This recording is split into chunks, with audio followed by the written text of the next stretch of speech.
বড় ভাই, এই দুনিয়ার तमाम মেয়েদের রিলেশনে যাওয়ার ঠিক 1 থেকে 2 মাসের মধ্যে একটি রোগ হয়, যে রোগটার নাম হচ্ছে আমার এবারে বি লাগছে, জলদি কিছু একটা করো প্লিজ। এবার তুমি যদি এই কথাটাতে কান দিয়ে দিছো, মানে হালকা করে যদি কান দিয়ে দিছো, তো তোমাকে বুঝাবে যে এই দুনিয়াটাতে কে কে পাগল হবে বি করার জন্য। মানে পাড়া ঢোলু ভলু রাকেশ রোহিত কায়ুম গোলাম থেকে শুরু করে একদম বারাক আমার বেটা দেখো বি করার জন্য পাগল। আর তোমাদের যদি 6 ঘন্টা কথা হয় ডেলি, তো তার মধ্যে ডেলি 1 ঘন্টা শুধু এইটাই বলবে, জানো আমি ওখানে গেছিলাম, ওখানে না একটা ছেলে না আমাকে পছন্দ করে নিয়েছে, মাকে বললো বিয়ের জন্য। আমি তো লজ্জায় লাল হয়ে গিয়েছিলাম, কিন্তু মা বললো যে না আমাদের মেয়ে এখন 11-এ পড়ছে, ছোট্ট এখন, ও এখন পড়াশোনা করতে চাই। তারপর বললো সেদিন জানো আমি বাসে আসছিলাম, আমি আর মা, একটা পুলিশ যেন মায়ের সঙ্গে বসছিল, মায়ের নাম্বারটা নিল।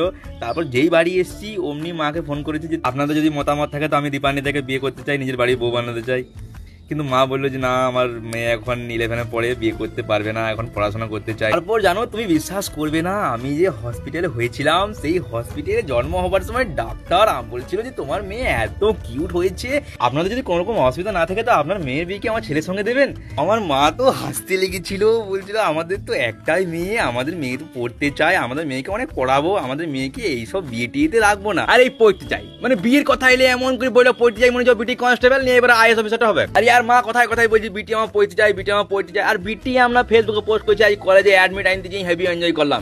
আরে অ্যাডমিট বানানটাই ভুল। ইয়ার মুখে ভাই চিকেন রোল বেরিয়েছে না, এই ওই চিকেনের এগ রোল দাও ক্যান্টিনে যাই। তুই পড়ি না লো, তুই পড়ি না, তুই বিটি করিলেন সুখ শান্তিতে সংসারটা কর অন্তত।